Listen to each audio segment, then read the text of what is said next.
Hello everybody. Hello pawb. Enw I Elin Haf Jones. I'm Elin Haf Jones, Mentor Moch Cymru Development Officer in North Wales. A warm welcome to you all today to our webinar on on-farm factors affecting meat quality. Ffactorau ar y fferm sy'n effeithio ar ansawdd cig. Diolch yn fawr am ymuno gyda ni heddiw. Thank you very much for joining us today. And we are delighted to have Caroline Mitchell, Director of the Food Quality Management Consultancy firm FQM Global, for a webinar that will focus on meat quality with us today. Therefore, thank you very much, Caroline, for joining us once again, as you did a webinar for us at the Mentor Moch Cymru conference back in January. Therefore, thank you very much. If you're wanting to ask any questions, you're welcome to do this by using the Q&A feature at the bottom of your screen. You're welcome to do this anytime throughout the webinar, and I'll try my best to come and answer all of them, and Caroline will be able to answer these live for you. Therefore, without any further ado, I'll hand you over to Caroline for the next 45 minutes, and we'll finish with a Q&A session. Thank you very much, Caroline. Thank you, Ellen. You can see my presentation? Yeah, I can. That's it. Great. Thank you. Good start. Good start. Yeah, thank you very much for the introduction, and also thank you for inviting me again to speak to you all. I'm going to start my presentation with a very quick recap of some of the aspects that I covered last time, just in case not everybody attended. But first, I'm going to ask my favourite question, one that I ask quite a lot, and one that I believe as producers we should regularly be asking ourselves. Why do we produce meat? Now, in my last presentation, I started with this question, and I started again with it today, because as producers, it is probably the most important question we can ask ourselves. And the answer is simple. It hasn't changed. It's still the same. We produce meat for the consumer. Without a consumer, we have no reason to farm animals for meat. And the sustainability of our supply chain actually starts and ends with that consumer. So it doesn't matter if we are producing as part of a retailer supply chain or for our own farm shop, we still need to consider who is our consumer and what they want from our meat and our meat products. So we start at the beginning. What actually is meat quality? Now, meat quality and eating quality are sometimes used interchangeably, but actually they're not quite the same thing. So meat quality itself can be broken down into 5 aspects, and organoleptic quality is what technically eating quality would be classed as. So technical quality, that's all the factors that, they do affect the endpoint eating quality, but we're continuously thinking about things such as water holding capacity, connective tissue content, pH, fatty acid content, so whether it's saturated, unsaturated fat, that would all come under your technical quality. When we talk about nutritional quality, I mean, this is of particular interest to the health conscious consumer, but also it could be linked to, say, functional foods and marketing tools around that. But that nutritional quality is things such as, your calorific value, your vitamin content, again, saturated fatty acid content, so your fatty acid profile. So there are, overlaps between the various categories. We then have hygiene quality, a fairly obvious one because, nobody else wants a public health scare on their hands. But it's not just the hygiene with regards to, the safety of the food with regards to public health scares. We're talking about things such as bacterial load with respect to that. But that could also be linked back to pH value, water activity, reduction potential, and also drug residues, or essentially lack of drugs. We then have ethical quality, and this is the story part of the meat quality. So we're talking stories around animal husbandry, whether it's indoor, outdoor system. We're talking about the welfare of the animal, the breed, etc. And then finally we have eating quality. But actually the organoleptic quality or eating quality starts before you actually put the product in your mouth. So we're talking about the appearance. What does that product look like in pack? Is it something that the consumer would actually want to buy? And then we go into how it performs on the plate in the mouth, etc. So if we consider organoleptic quality, which obviously includes appearance, if we can't get the potential consumer to even purchase the product, then we've already lost. So the product needs to look good. And then once purchased, we need to make sure the consumer has the best eating experience possible. Because a story can sell the product, but if it doesn't eat well, then they won't buy it again. So we need to make sure the quality on the plate is there. And the acceptability of the product is influenced mainly by three factors, which is texture, juiciness, and flavour. Texture is generally considered to be one of the most important factors. Juiciness would be the second, and flavour would be the least important. But that comes with a caveat, because if you have something that has a really high abnormal flavour, it doesn't matter how juicy or tender that product was, that abnormal flavour is going to completely and utterly cause the consumer to disregard how succulent, etc. it was, and they're not going to buy it again because for them it was a very unpleasant eating experience. So we know what key factors we're wanting to consider when it comes to acceptability. So the next question we have to ask is, who actually controls those factors? So, obviously meat quality is complex and it's many-factorial. So we need to understand who has the power within the supply chain to control these various factors. Now, Temple Grandin is a world-renowned animal scientist, particularly known for her research that she's done in beef, but the knowledge that she's got is transferable to all meat species. And as a rule, we can say that about 21% of eating quality comes from the genetics. So 50% as a whole sits with the producer. We then have the final 50% sitting with the processor and the packer, although there is a little bit of overlap, because if we think about things post-farm gate, if you've missed your delivery slot and the animals are late arriving to the lairage, then there might be a bit more of a rush on, etc. So how things are managed on farm can have implications with regards to things post-farm gate. So we've got a little bit of an overlap there. But generally we can say it's about 50-50 producer and then processor to packer. But today I'm going to focus on the on-farm interventions, what we can do as producers to help improve meat eating quality. So where do we start? Well, we have to ask ourselves, what are the easy wins? There's a lot of really good science out there, so there's no point reinventing the wheel. So it's best to start by implementing what we already know. But also, is it measurable? Because if we can't measure things, then we can't manage them. And we need to be able to see what effect the changes that we make on farm have with the quality of the product.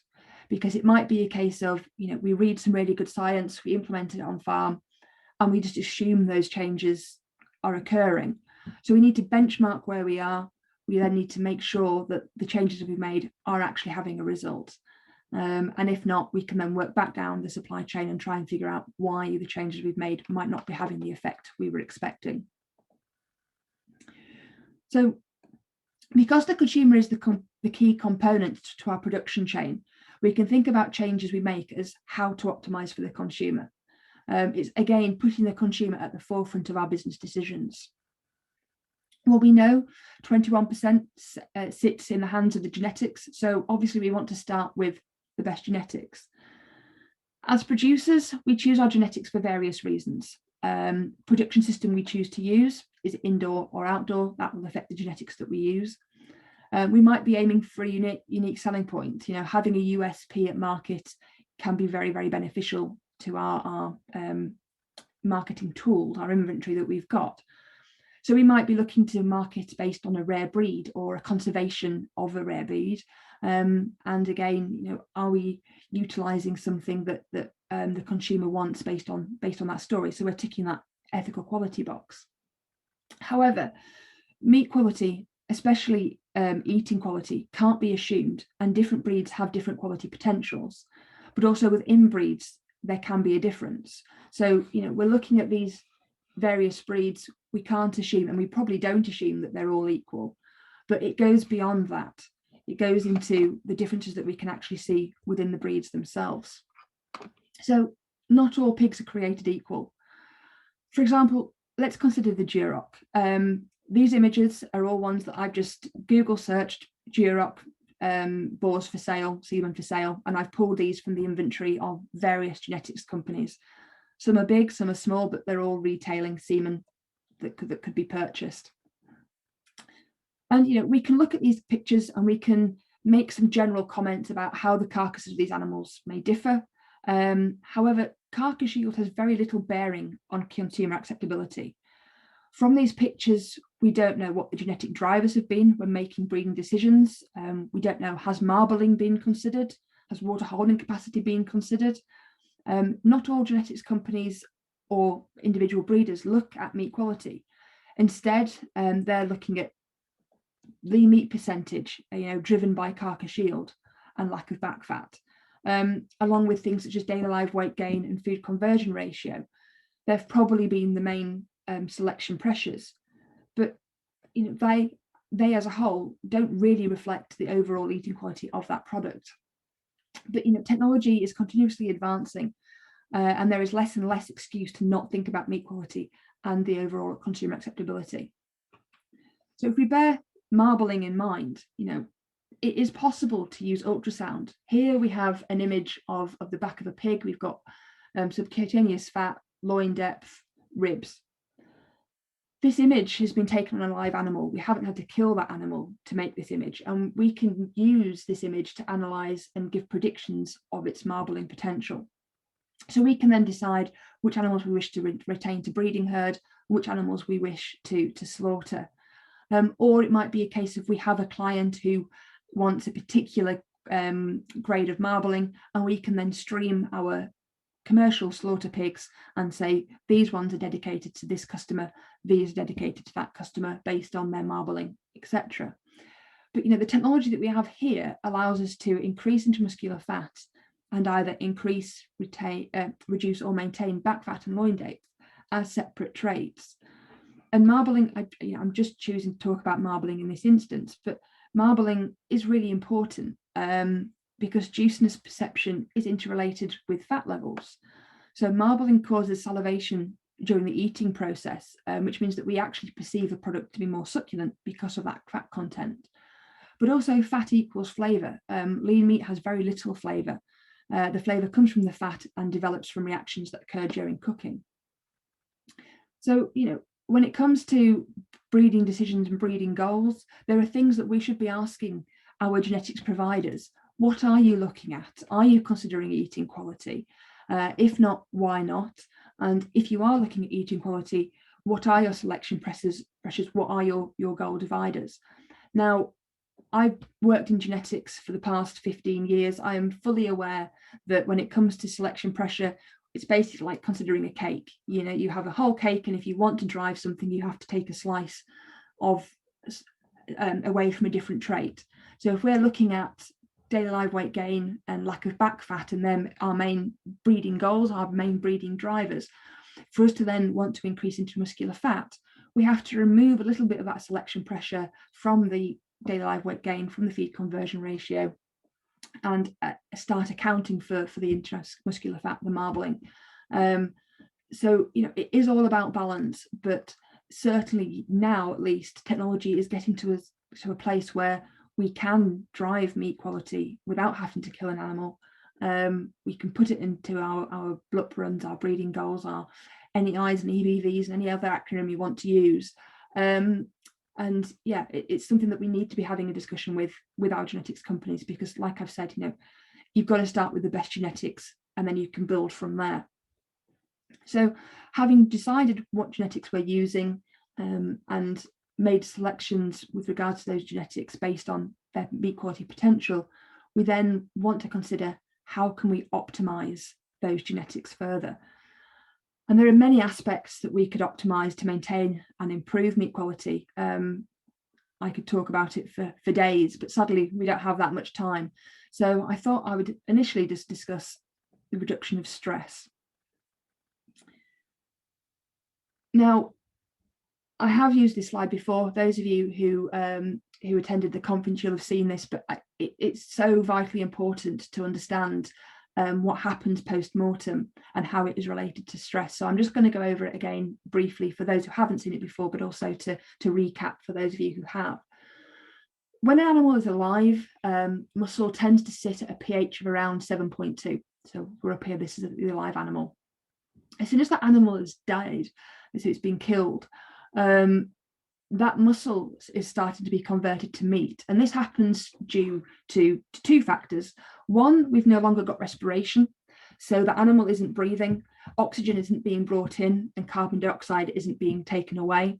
But also we've no longer got circulation. The animal has been stuck, it's bled out, the heart has stopped. And so the waste products that are building up in the muscle, just due to natural metabolic processes, are not being removed by circulation, and they're not being removed by respiration. And what we see is that in a normal pig, we get a standard pH for, so we're following this small dotted line. And what you will end up with is a muscle that becomes slightly more opaque, and you naturally get a level of water loss due to lactic acid building up in the muscle and it creating membrane breakdown. So muscle is 70% water, and losing a proportion of water during post-mortem metabolism is perfectly acceptable, perfectly normal.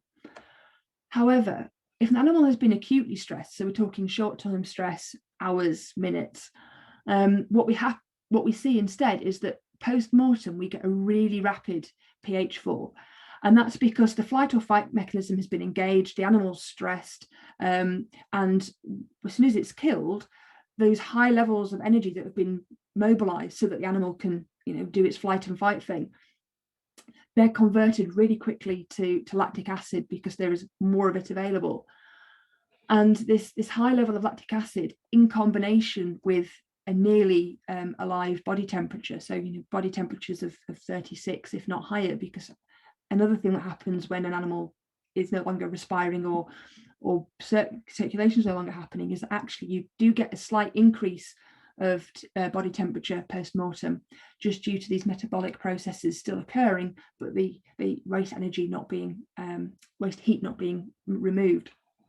But this low pH in conjunction with this high body temperature means that actually the acidity has a significant effect on the membrane permeability, and we get really leaky muscle fibers, and we get a very pale, soft, floppy meat and high levels of water loss, which doesn't look attractive, and actually processors, packers, it's detrimental to the profit margin, because we're trying to sell as much water as we possibly can. We're trying to keep that water within that muscle structure. And then the other thing we have is DFD, which is dark, firm and dry, dark cutters if you're used to talking about beef and lamb. And this is chronic stress. So this is something that's happened long term on farm, and it could be an animal that's had disease challenge, it could be an animal that has had it's been fighting, it's been bullied, it's bottom of the pecking order. It could be heat stress. Certainly when we have large seasonal changes, that does result in a stress for the animal, and that can result in this dark, firm and dry. Now you might think that the lack of water loss is beneficial, because we're trying to sell water for as much as we can, but actually there's some really significant public health implications with regards to DFD as well, because we have a high ultimate pH, which means that it's a more favourable environment for pathogenic bacteria and organisms to proliferate, so you can get food spoilage happening at a far quicker rate on this meat surface. But also this lack of water loss means that there's more water available for the bacteria and spoilage organisms to proliferate on, and so it's not going to store as well, it's not going to keep as well within the supply chain. And it's really easy to measure stress and welfare of a pig post-mortem if you're using pH as your measuring system, because again it comes back to that whole, if you don't measure it, you can't manage it. So if we're wanting to measure welfare and make claims with regards to our pigs being from a high welfare system, then it's something we should certainly be implementing post-farm gate. We should be looking at pH 45, we should be looking at pH ultimate, and we're looking for, for a normal pig, pH 45 should be 6.4, and for pH ultimate we're looking for 5.5 or above. Now 5.8, 5.9 is probably going to be the ideal, because that then has further implications with regard to technical quality, but that's a whole other topic. But we've got some different systems here. This is the Testo 205. It's one of my personal favourites when it comes to using tools because it's idiot proof. You've got your temperature probe and your pH probe tied together in tandem, so they're always guaranteed to be going into the same muscle. We have another tool here. Again, it's a pH meter with a temperature probe, but this one, it's slightly less operator friendly because you've got to have two hands. You've got to have one holding the handheld unit. You've got to have one to put your pH probe in, and then your temperature probe as well. And it's also a case of making sure that you have your temperature probe and your pH probe together, because I have seen people in plant putting the pH probe in the loin and the temperature probe in the ham and then getting some really odd readings. So it's understanding how to use these tools as well. But essentially it all comes to the same message, that good welfare does equal good meat quality. And as farmers, good animal welfare is good business sense.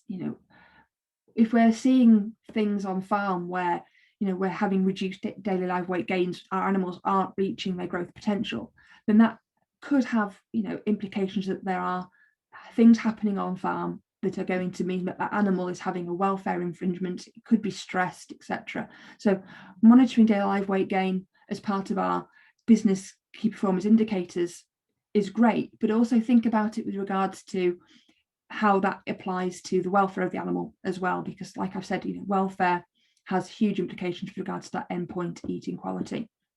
But there's also things that we can look at, mortality on farm.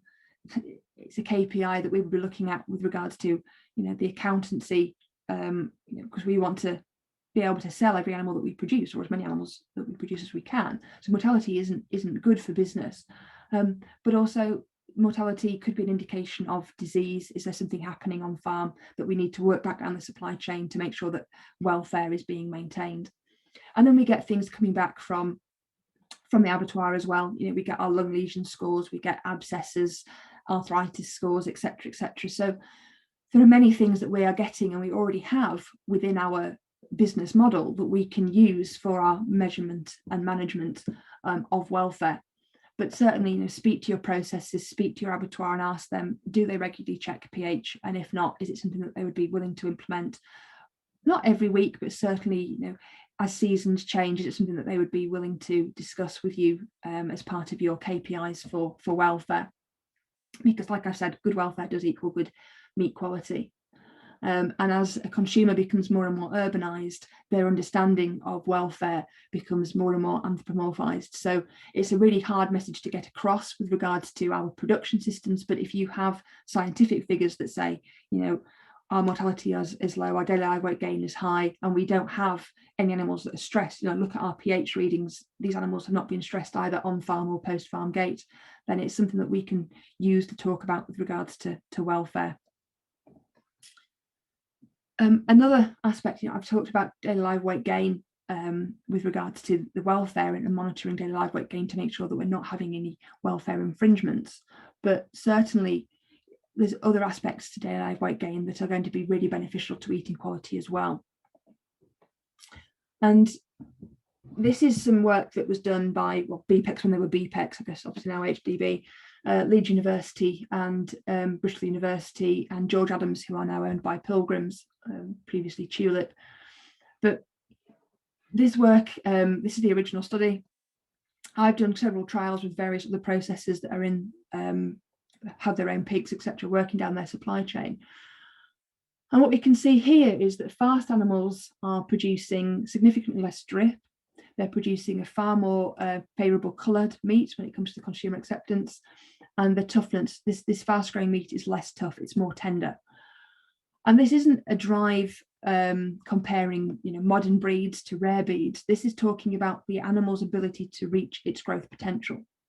So when you speak to genetics companies, they'll make marketing claims of, these animals will be able to reach X grams a day for finishing period 2, that they'll know exactly from 40 to 110 kilos what your animals should be performing like. And it's a case of those fast growing animals, so the ones that are the flyers, they'll be the ones that eat the best. The slower ones, your last straw pigs, they won't eat as well. They'll be less acceptable to the consumer. And then it's the interrupted growth. These are the ones that are the real concerns. These are the ones that you might have had to pull out and put to one side because they've had disease challenge, they've been tail bitten, they've been generally bullied, etc. These animals should really be identified on farm, tagged, notched, whatever, but don't put them into your premium product. They're better off being utilised either in sausage or a product where you can blend them in and mask the negative eating quality traits by mixing them with an animal that eats better. So put them into sausages, marinated pork, diced, etc., where it's mixed in with a better eating animal. And targeting for better growth, I said I've worked with various processors on this. This is a trial that we did with Cranswick Country Foods, and they've actually marketed and gone to press on this data. So this was part of the Sainsbury's Taste the Difference supply chain. And what they were looking at was first draw versus last draw pigs. So there's only a difference of 6 weeks max. Some of these were only a difference of 4 weeks. And what we can see is that overall liking for the first draw pigs was significantly better than for the last draw pigs. And on the back of this, they've said that all their last draw pigs are not going to go into fresh meat. They are now being utilised elsewhere within the business. Because it's not just overall liking, we're seeing significant decrease in abnormal flavour and abnormal smell. We're seeing a reduced firmness on cutting and improved tenderness score. So that overall liking is being affected by various stages or various combinations of what's happening within that meat. And then, environmental conditions. We live in England. It was only last week or the week before where I was sat in my garden with 17 degrees temperatures, and then 2 days later it was snowing and I had an inch of snow in my garden. And the joys of living in eastern North Yorkshire. Now, we always talk about pigs being in a comfortable thermocomfort zone, but actually pigs have a thermoneutral zone, which is slightly different. So when we're talking of pigs between 30 and 60 kilos, it's 17 to 19 degrees, and a pig from 60 to 120, it's 15 to 17 degrees. And this is the temperature where that pig is able to metabolize at its optimum. Outside of those temperature ranges, metabolic changes happen that mean that that pig is not being optimal with regards to how it utilizes nutrients, how it grows, how it develops, etc. And feed metabolism generates heat. So when we talk about the summer pigs and that they don't eat quite as well, that's because their natural body mechanism is to try and reduce the heat that's being generated, so they eat slightly less. And we know, we alter our feed ration in the summer to a higher calorific value to compensate for that reduced feed intake. So looking at the temperature conditions that your pigs are in, if you're in an indoor system, try and maintain a thermoneutral zone. Look at the ventilation systems, look at the insulation systems. We're wanting to see how pigs interact within that environment. So you're using your smoke bombs to look at airflow, etc. Because again, if animals are wanting to stay thermoneutral, they're going to try and utilize that area that's got a really nice breeze when it's hot, and then a really warm area when it's cold outside. But that again has implications with welfare because not all the pigs can fit in the same area. So like I said, everything is really, really closely interrelated and interlinked. And it's a case of considering everything with regards to how it could affect eating quality. So this is a chart looking at the same genetics, and we've got animal A that was fed its optimum nutrient diet, and animal B where it was on a reduced lower plane of nutrient. And we know structurally that tissues within an animal grow at different rates, but what we can see here is that really, and this is something that's worth considering when it comes to looking at things like marbling and carcass yield as well, is if we're going back to just the bare bones of where your profit comes from. An animal that was killed at 11 months that's been on a lower plane of nutrition is going to have a very different carcass than an animal that was killed at 11 months and it's been on a high plane of nutrition. So what we're looking for really is an animal that's got its optimum growth rate on curve 3. So we've got a really good level of loin growth, because loin is really important for the UK market, as we know. It's got a nice covering of back fat, and it's started to get that inclusion of marbling fat. there's really no benefit with regards to eating quality or carcass distribution to go beyond 0.3. At that point, all the animal is doing is really maintaining the existing carcass and the tissues it's laid down. But it's just an example of how nutrition can be really important with regards to maintaining and developing a carcass, but also how that nutrition is linked to the environment. So when we're wanting to grow our pigs, we're wanting to make sure the environment is maintained, they're in the thermoneutral zone, and then they are able to eat and reach their body's requirements through the diet that they're getting. Which leads us to feeding. Like I've said, we do get seasonal changes in diet. Nutritionists will alter the summer feed ration in comparison to the winter feed ration to compensate for the lack of intake during the summer months. But there are other things that we can do as producers that can affect the endpoint meat quality, because we obviously have to feed our pigs. We want them to grow, we want them to yield well, because at the moment we are paid based on carcass content and lean meat of that carcass. But to develop and to drive demand within our market, we do need to think about meat eating quality. And there's a feed ration that's really easy to remember. It's HELP, high energy, low protein, and that has significant implications with regards to how the end product is accepted. And what we can see here is that high energy diet, so we're not talking masses of difference with regards to high energy, it's only 0.5 of a difference, but that high energy diet in combination with different levels of lysine, lower levels of lysine, resulted in a really, really acceptable product. So we saw improved tenderness, improved juiciness. There was a slight difference in cooking loss, but obviously not enough to alter juiciness, and significant decrease in slice shear force. So that was more tender mechanically, but that was also being detected by the consumer. And in combination, we saw an improved acceptability. So high energy, low protein will result in a more acceptable endpoint product. And we can also talk about additives. Now, as a rule, I don't like adding cost onto a feed ration, because we don't always get paid for meat quality. So it's really beneficial if we can minimize added cost, but there are things that we can do with regards to feed to improve eating quality.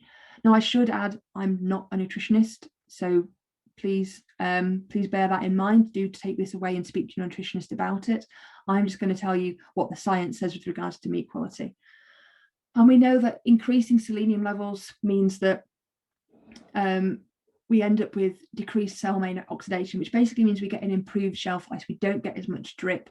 We don't get that moisture loss in pack and during cooking. If we combine Cellplex with vitamin E, that reduces the drip loss further. But also there is a market for selenium-rich foods as a functional food. So it could be something that we choose to put into our feed ration to optimize for meat quality, and then we can also market it as well and say, this pig has been fed a selenium-rich diet, and with a little bit of background work, it's something that we could potentially use as a marketing tool. There are requirements with regards to content, etc., to be able to label it as a functional food, but you can there is the potential to do that. Magnesium, anybody who's got horses will know that magnesium is used certainly during transport to help reduce the stress that the horse experiences. And so dietary magnesium aspartate, about 3.2 grams for 5 days pre-slaughter supplementation. We saw reduced drip loss, improved pork colour and muscle pH. So it goes back to that, has the animal being stressed? Reduced catecholamine levels, which again is linked to water holding capacity. And essentially what we saw was no PSE carcasses in the magnesium supplemented group. So we can say that irrespective of handling pre-slaughter, the animals either didn't experience it as a stress, or certainly they metabolically did not experience that as a stress. So there's definitely scope for utilising magnesium in a pre-slaughter feed ration. Vitamin E, we know it improves meat quality by reducing lipid oxidation, so that improves the shelf life. You can incorporate it. Science really does vary between 40 to 700 micrograms. So again, it's a case of looking at how long you're going to be feeding it for, how long your final feed ration is supplied to the pig for. But there are colour benefits. Generally, they're more beneficial to sort of your more red meat animals, so your beef and your lamb. But you're not going to see massive effects with regards to colour improvements in your loin, but you certainly might see colour improvements in your ham and your shoulder. And vitamin D. Now, I don't know if anybody works with Devonish Nutrition, but they've been doing some work looking at vitamin D as a functional food, because we're now seeing more and more cases of rickets, certainly within the UK. And it's now being discussed quite openly that as a British person, we should be taking vitamin D supplements. So vitamin D could be used as a functional food in pork. So, you market it as a vitamin D enriched meat. But also there are improved meat quality benefits as a result of this vitamin D supplementation. So even if you're not going to market it as a functional food, what we do see is that post-mortem, the meat is able to tenderize quicker and more fully as a result of that vitamin D supplementation. It's to do with the calpain, calfepsin and calpistatin system that is all linked to tenderization post-mortem, but that's a discussion for another day. It's quite in depth. Now, bautate was something that I was asked to mention and discuss because it was a question that came up at the conference, and there are things that you can do on farm to help mitigate bautate. So this is going to be a bit of a whistle-stop tour. Now, bautate has a long definition involving skatol and androstenone, but essentially it's compounds found in meat and fat that affect the repeat purchase decision of the consumer.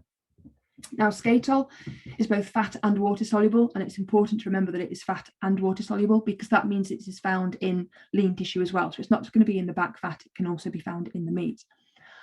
But it also means it can be absorbed into the tissues as well. So if you are in a production system where you have deep litter, etc., if you have an animal that is producing skatol, it will defecate. Skatol will be contained in the feces. If another pig happens to lay on that soiled tissue, it could absorb the skatol through the skin. So you might start to see skatol being present in the belly, shoulder, ham, the areas that come into contact with that soiled area. But skatol is produced by microbial fermentation in the gut. So it's present in boars, gilts, and castrates. It's a function that happens as a result of digestion. So it can be influenced by the feed. Androstenone, it's only fat soluble. It's only found in boars. It's a sex pheromone. It's produced in the testicles and transported to the salivary glands. So when a boar is randy, we'll all have seen it. It salivates around the mouth, and that saliva is full of this sex pheromone, androstenone, and it's there to stimulate the sow to stand. It makes her more receptive to being able to be mounted by the boar. And skatol, it smells like mothballs, but in very, very low levels, it can smell quite floral. Androstenone, I find it very offensive. Not everybody does. But if you don't find it offensive, it might smell a bit like parsnips or onions to you. To me, it smells like a really unclean public toilet, like the ones that you see into cities where you have to go underground and they've probably not been cleaned for 15 years and it absolutely stinks.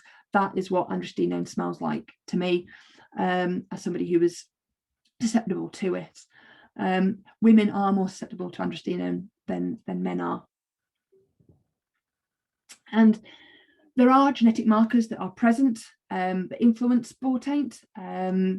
So the synthesis of androstenone and skatol can be potentially decreased through genetic markers, but that is a very, very complex process. The genetics companies are looking at it, but that's not going to be a solution that happens overnight, although there are certain genetics companies who have made absolute inroads on this, which I will cover in a minute.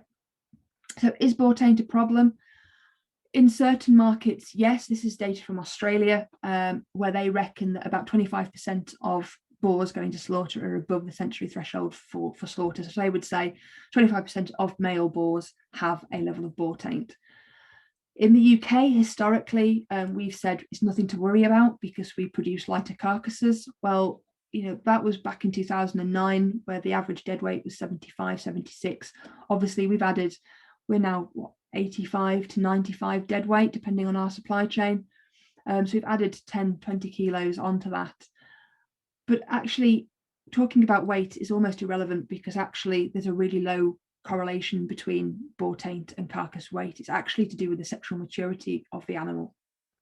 And if we look at a UK study that I was involved with, we've got about 27% of boars going to slaughter that would have boar taint above the sensory threshold acceptance level. So we can conclude that incidence of boar taint is independent of carcass weight. So when it comes to controlling boar taint, there's no single solution. Significant effects aren't always economically advantageous. So some of those genetic markers that I was talking about are really closely related to daily live weight gain and feed conversion ratio. So obviously the genetics companies aren't going to start doing things that are going to have really, really far-reaching economic implications. And there are things that we can do that only have marginal effects. But skater, that can be something that can be really easily managed on farm through diet, feed, and housing. Understanding that is more of a genetic solution, but both in tandem are very, very important. So housing system, I don't know if anybody's read all of this. I have several times, but this was something that was done by Wageningen University in preparation for the castration ban that was meant to come into effect for the rest of Europe in 2018. And obviously we all know that they're at various stages of implementing their castration ban. But the main findings were that if you're going to have boars in your production system, entire males, then really you're wanting less than 10 boars per pen. Housing should be less than 5 years old. I mean, don't we all wish that we had endless pots of money to start putting up new barns all the time? But basically, it comes down to maintaining your farms, buildings, maintaining the ventilation systems, maintaining the draining systems, making sure that the buildings are washed in between batches if possible, and actually increasing fasting time prior to slaughter. So if you would fast for over 6 hours prior to slaughter, we saw a reduced boar taint. And I'll give you another benefit of fasting prior to slaughter in a little while as well. But basically, pen hygiene is really important. So this comes back to maintaining your slats and slots and your drainage system, and making sure that you scrape out if you're on a deep litter. Because like I've said, skate oil can be absorbed through the skin. So making sure that their pigs have a clean lying area means that we're not going to get high levels of skate oil. Ventilation, we don't want pigs lying in the moister areas, because generally the moister areas, that moisture is mixed with fecal matter and urine, and again that will contain skate oil that could be absorbed through the skin. So maintain your housing, make sure you're cleaning out between batches, and that ventilation is maintained. Feeding, there were significant differences between using pellets versus meal. Pellets, we saw an actual increase in skate oil, but we can increase fibre as well. There's things that we can add to our feed ration. So we talk about sugar beet pulp that can be used to reduce skate oil. Chicory root, we think of camp coffee coming from chicory root, but chicory root is something else that could be used to reduce skate oil. And also your barley to wheat ratio will have an effect on the skate oil that is produced. But again, these are things that should be discussed with your nutritionist before implementing. And protein, if you have excessive levels of protein in your feed ration, then you will see high levels of skate oil. But that comes back to, we've discussed already the high energy, low protein feed ration. There are benefits to using that help ration for meat quality as a whole. Here's another one: you're not going to get as much skate oil. Now, control of boar taint, elimination, surgical castration, it's allowed in the UK. We can use analgesics and anaesthesia. It's just a cost. Another aspect that we could potentially use is the boar taint vaccine, Improvac, or if you're in America, Improvest.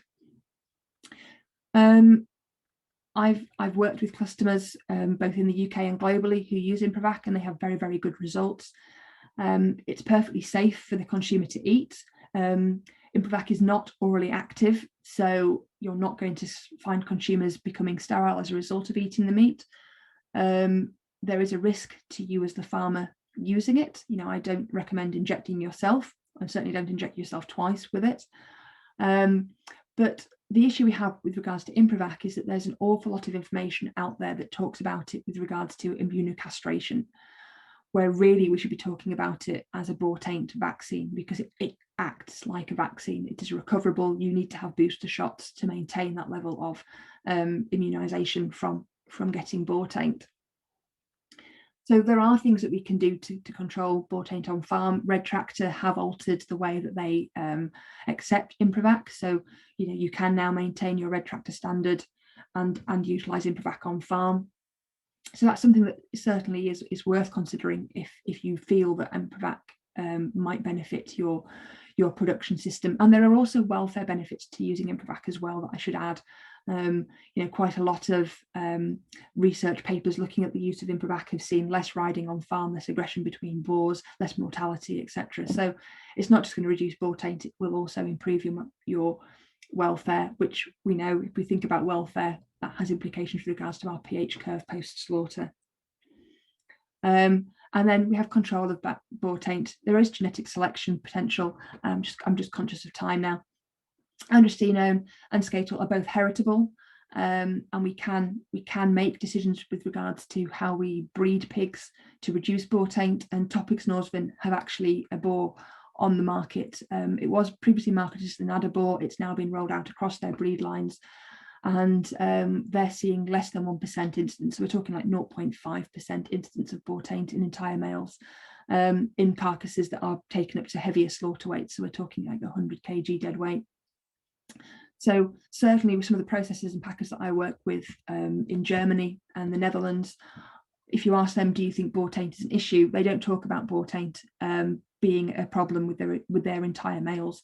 For them, the issue of producing entire males comes from the fat and the fact that you get sloppier fat from entire males to what you do with castrates.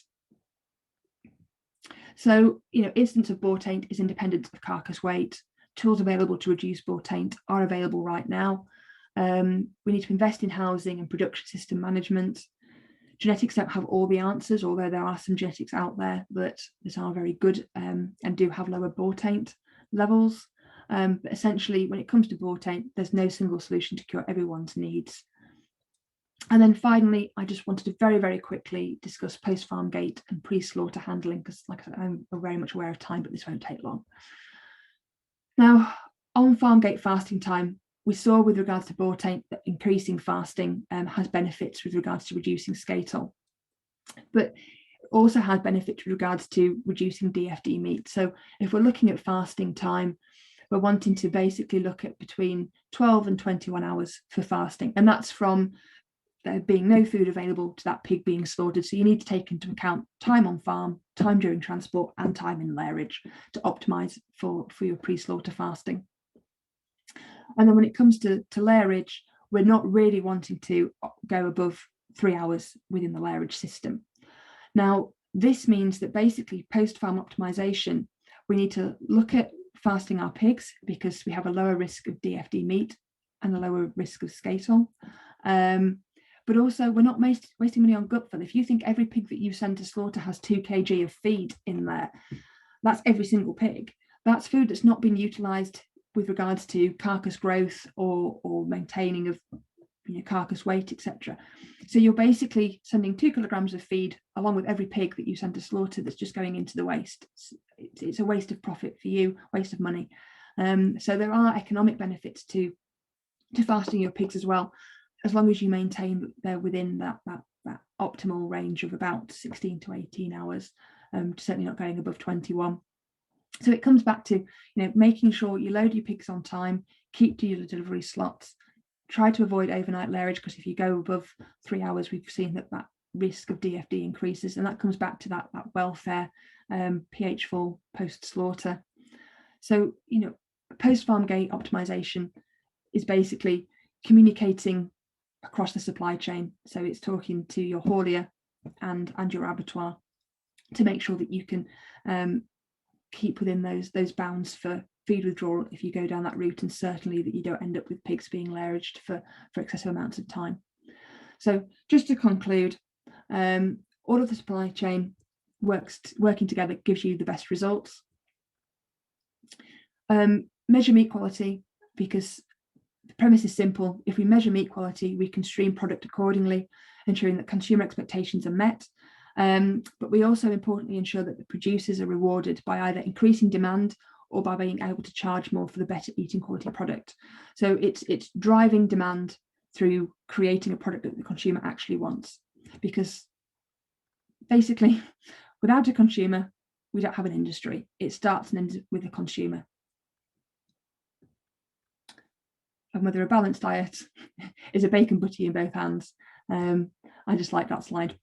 So thank you very much, and I'm sorry for running a little bit over.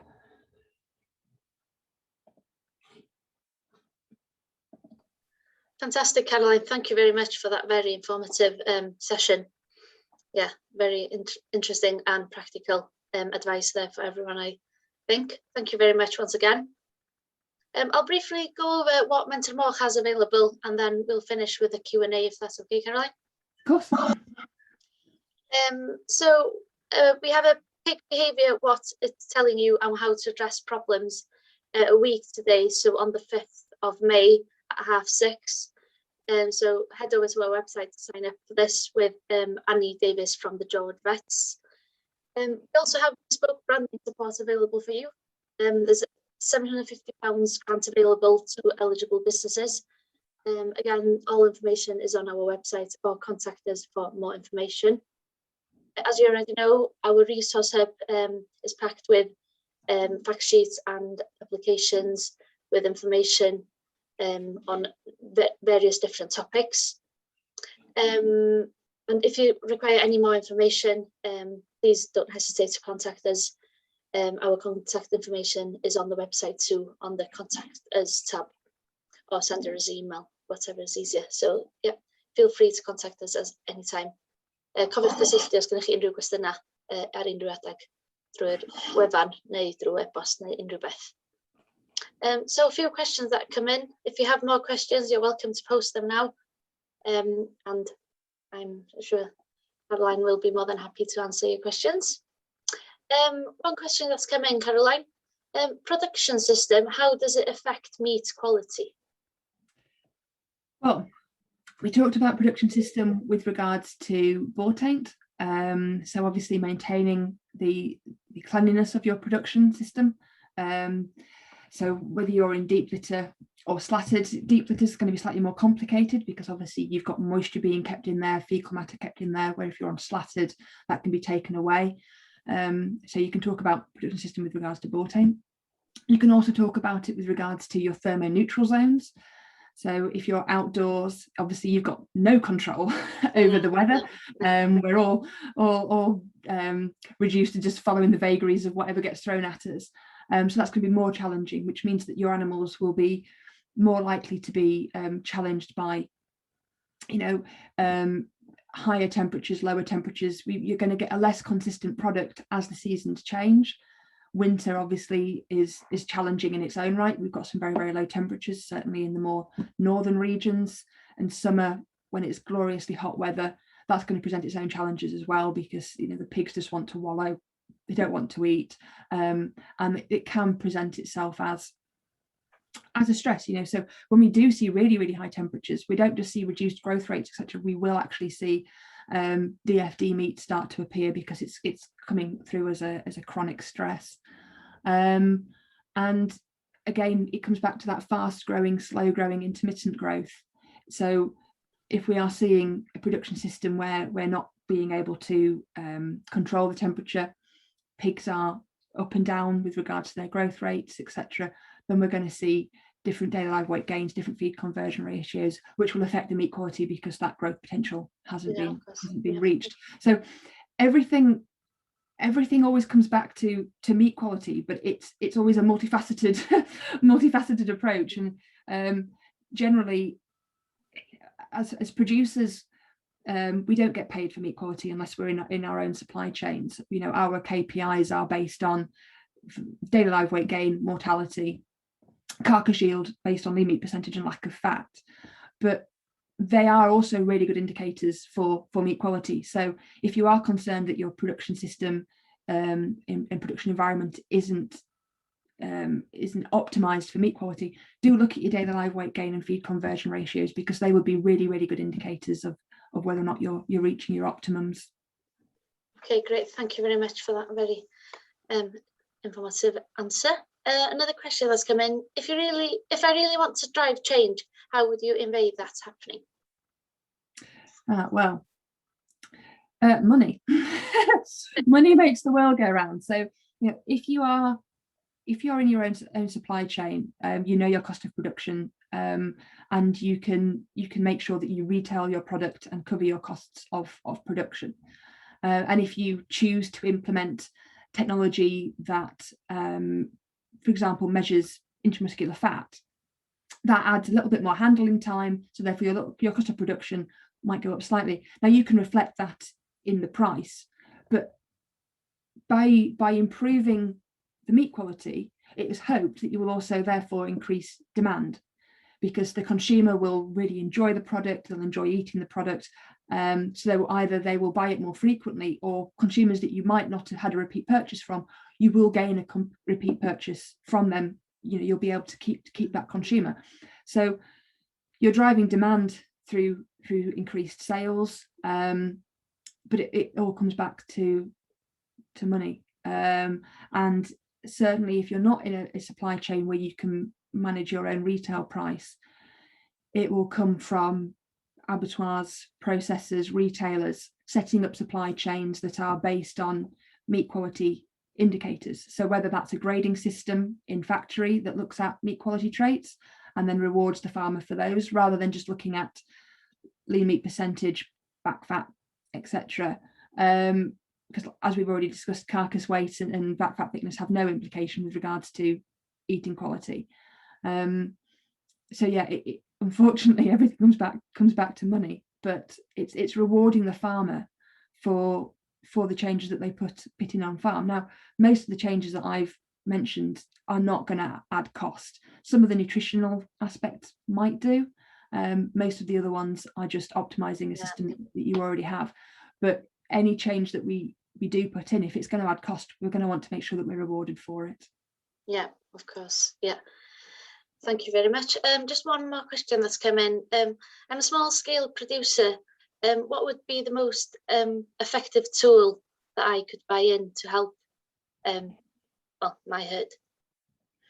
Okay. If you're a small scale producer and you are producing for yourself, so you have your own pyramid, you're not bringing in genetics from outside, then you could invest in the ultrasound technology. Now that's expensive, and there is a capacity where that would become non-viable.